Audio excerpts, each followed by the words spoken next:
Oke, assalamualaikum warahmatullahi wabarakatuh. Waalaikumsalam warahmatullahi wabarakatuh.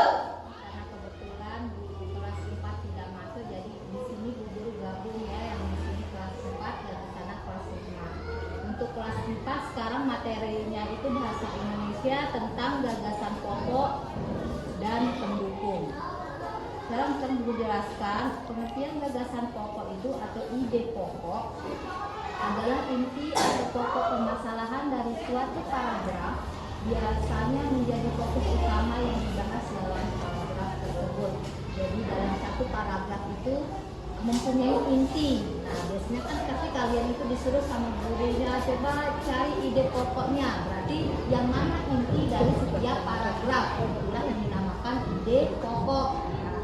Ciri-cirinya bagaimana? Yang pertama, menjadi dasar pengembangan paragraf. Kedua, umumnya berada di awal, akhir, atau awal dan akhir paragraf. Berarti ide pokok itu berada di awal paragraf atau di akhir paragraf. Nah, itu dia. Yang ketiga, mengandung kalimat utama.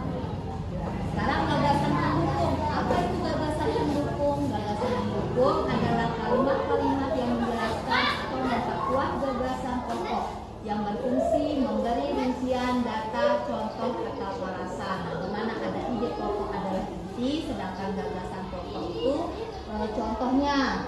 Nah, itu yang mendukung adanya sebuah paragraf. Jadi paragraf itu berisi pendukung dan berisi ide pokok dan berisi pendukung.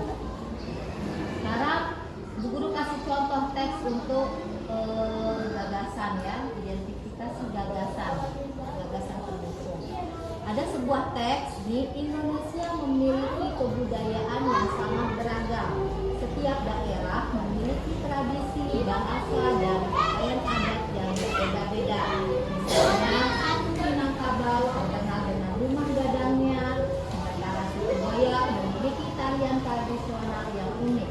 Perbedaan ini menunjukkan bahwa Indonesia adalah negara yang kaya akan kebudayaan. Nah, sekarang kira-kira apa gagasan pokoknya dari teks itu? Nah, jadi intinya dari cerita Bu Guru tadi itu, teks tadi itu Indonesia memiliki kekayaan budaya yang sangat beragam. Nah, itulah dia intinya. Apa gagasan pendukungnya? Jadi gagasan pendukungnya itu, satu, setiap daerah memiliki tradisi, bahasa, dan pakaian adat yang berbeda-beda. Dua, contohnya seperti Minangkabau dan rumah gadang, dan suku Dayak dan tarian tradisional. Yang ketiga, perbedaan ini menunjukkan kekayaan budaya Indonesia. Sekarang coba untuk kelas 4 dulu. Sekarang Bu Guru akan kasih kalian teks. Nanti coba kalian coba apa ide pokoknya. Coba ya, didengar, diperhatikan. Menjaga kebersihan lingkungan. Nih, perhatikan kelas 4. Menjaga kebersihan lingkungan sangat penting untuk kesehatan dan kenyamanan. Sampah yang dibuang sembarangan bisa menjadi sarang penyakit dan mencemari air serta tanah. Dengan membuang sampah pada tempatnya dan melakukan daur ulang, kita dapat menciptakan lingkungan yang lebih sehat dan bersih. Nah, kira-kira tentang apa dia itu teks yang tadi Guru bacakan? Apa yang bisa? Untuk menjaga kebersihan lingkungan. Nah, untuk apa pentingnya menjaga kebersihan menurut di sini nih? Tadi yang Guru akan bacakan itu. Untuk menjaga kesehatan. Kira-kira solusinya membuang sampah pada tempatnya. Selain itu mendaur ulang. Untuk kelas 5 sekarang materinya adalah alat gerak pada manusia, yaitu tulang, otot, dan sendi. Tulang adalah alat gerak pasif, di mana yang berfungsi sebagai menegakkan dan menopang tubuh,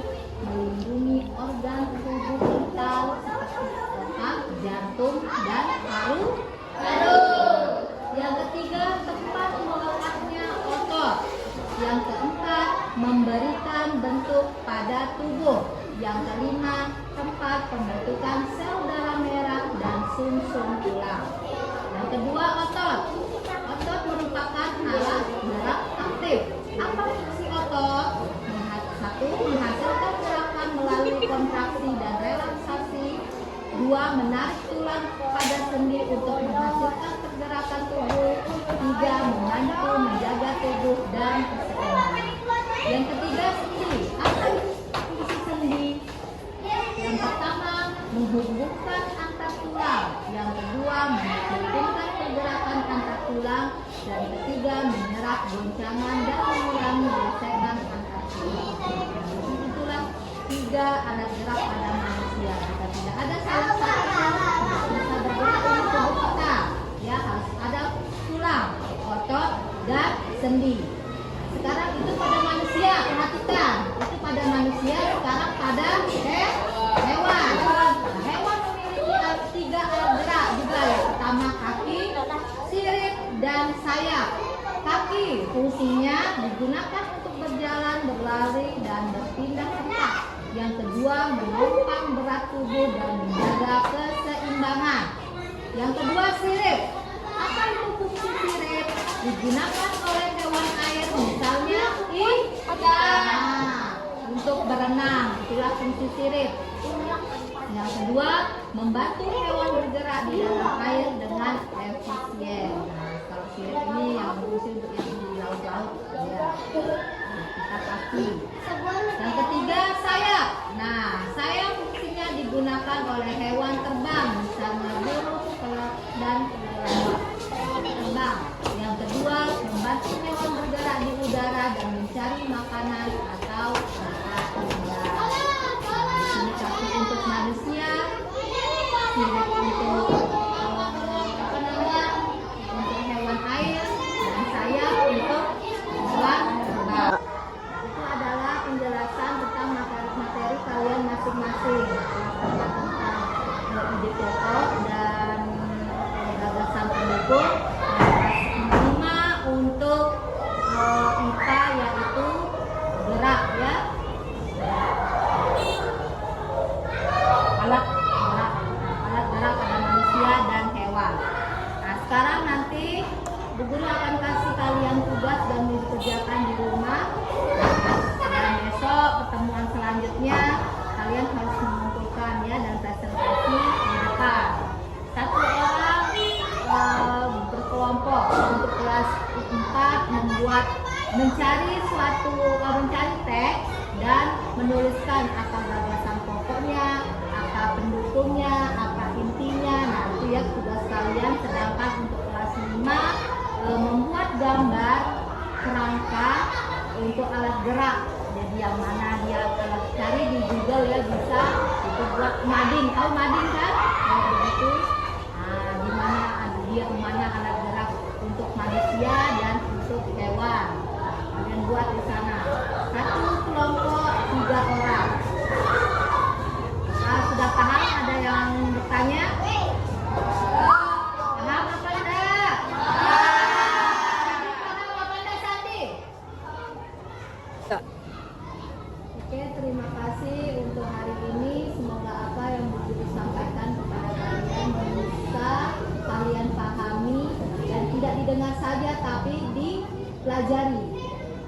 Jangan cukup didengar, disimpan di kepala, dipelajari.